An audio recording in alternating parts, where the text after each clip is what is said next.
Teman-teman, selamat berjumpa lagi dengan saya teman-teman. Perkenalkan, nama saya Josephine Manalu.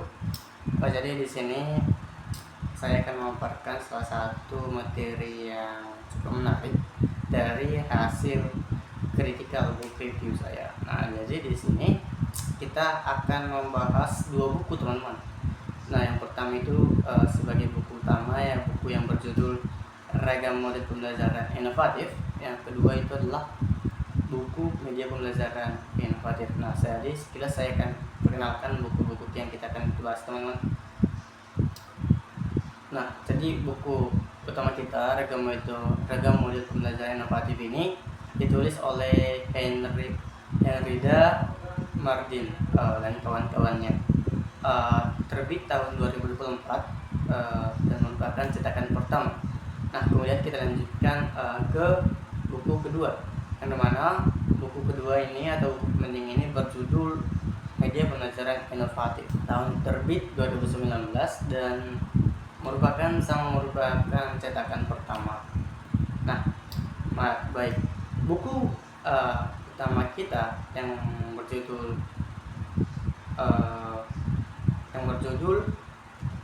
Ragam Pembelajaran Inovatif. Nah, jadi buku ini menekankan kepada aspek-aspek belajar teman-teman, seperti hakikat belajar dan pembelajaran, teori belajar.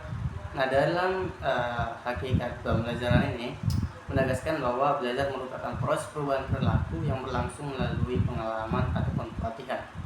Kemudian teori yang dimana di sini ada 4 teori yang dipaparkan, yakni teori behavioristik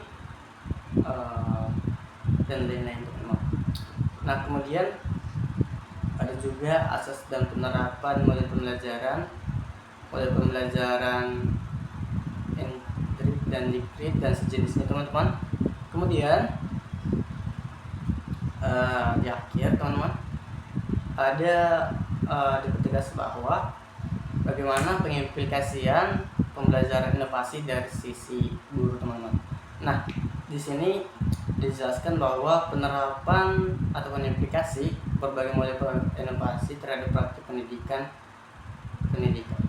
Guru dituntut untuk memiliki kreativitas, yang dimana guru harus dapat kreatif, fleksibel, serta kompetensi pedagogik yang mumpuni untuk menyesuaikan dengan model dan dengan kebutuhan siswa dan tujuan pembelajaran teman-teman. Penerapan pembelajaran inovatif terdiri dari pembelajaran inovatif terbukti mampu untuk meningkatkan dan memperbaiki serta membekali siswa untuk sesuai dengan keterampilan di abad ke-21 ini teman-teman. Nah, kemudian kita akan lanjut ke buku yang kedua. Nah, buku yang kedua ini berjudul Media Pembelajaran Inovatif. Nah, jadi di bab pertama ada konsep belajar teman-teman. Nah, jadi di sini diberikan pemaparan konsep belajar, di mana belajar itu adalah hakikat adalah proses perubahan tingkah laku teman-teman.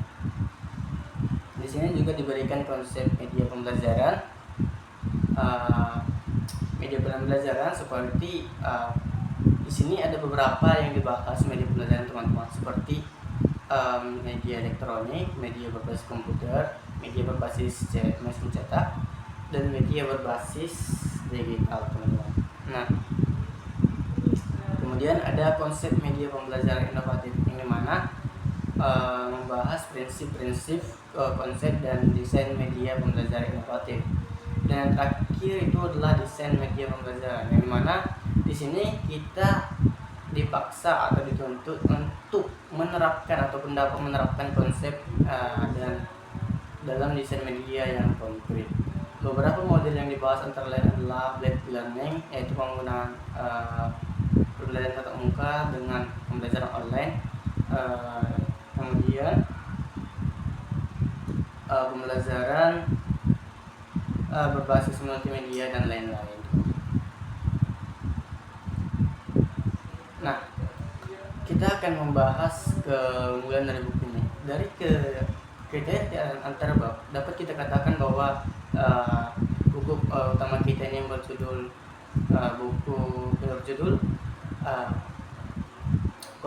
Keberagaman Model Pembelajaran Inovatif sudah sangat baik, yang dimana buku-buku ini telah saling melengkapi setiap bukunya teman-teman. Jadi untuk dapat memahaminya, teman-teman harus membahas satu persatu teman-teman. Nah, begitu juga dengan buku yang kedua, yang dimana setiap babnya ini saling keterkaitan sehingga akan mampu saling menjelaskan teman-teman. Nah, untuk kemudian si buku ini, buku pertama ini yang berjudul Keberagaman Model Pembelajaran Inovatif, berisikan tentang model-model dan model-model pembelajaran, yang dimana ini model-model ini sangat sesuai dengan tantangan-tantangan yang dihadapi oleh sistem pembelajaran di abad ke-21 ini teman-teman. Kemudian untuk buku yang kedua, buku karya Nurdiansyah, yang dimana pembahasan yang dimuat cukup relatif dengan perkembangan pendidikan modern, terutama dalam konteks memahami media dan teknologi pembelajaran. Kemudian yang selanjutnya kita akan bahas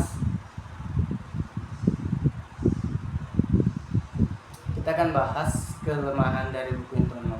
Ya, seperti biasa, buku tidak mungkin hanya memiliki kelebihan teman-teman, tapi juga pasti memiliki kelemahan. Nah, dari keterkaitan buku, kedua buku ini memang sudah memiliki keterkaitan yang cukup baik, tapi dapat kita lihat beberapa kekurangan seperti data-data ataupun pembahasan pada bab masih berulang, masih bersifat repetitif. Misalnya prinsip-prinsip umum belajar dan yang dijelaskan di awal terkadang muncul kembali di uraian model pembelajaran yang berikutnya ini pada buku utama kita teman-teman. Nah, namun pada buku yang kedua, ini mana sama juga hampir sama kesannya teman-teman, dimana hal yang satu pada bab buku, contoh seperti konsep belajar diulang-ulang kembali ke bab yang selanjutnya teman-teman. Nah, dari sisi kemudahan si buku dapat kita lihat bahwa sudah cukup bagus teman-teman, namun dapat kita lihat beberapa kelemahannya, seperti pembahasan yang masih cukup bersifat deskriptif dan belum banyak didukung oleh data empiris teman-teman. Jadi tidak dapat tidak akan mudah dipahami secara mudah untuk maknanya. Nah, untuk pengimplikasian teman-teman bisa lihat bahwa penggunaan media pembelajaran inovatif dapat mendukung pembangunan di bidang pendidikan dengan menyiapkan peserta didik agar memiliki keterampilan abad ke-21 seperti berpikir kritis, komunikatif, dan bekerja sama. Nah,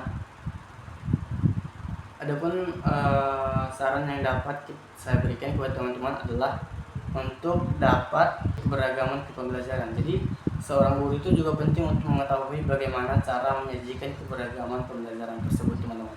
Nah, sekian yang dapat saya sampaikan. Mohon maaf bila ada kekurangan. Sekian, terima kasih.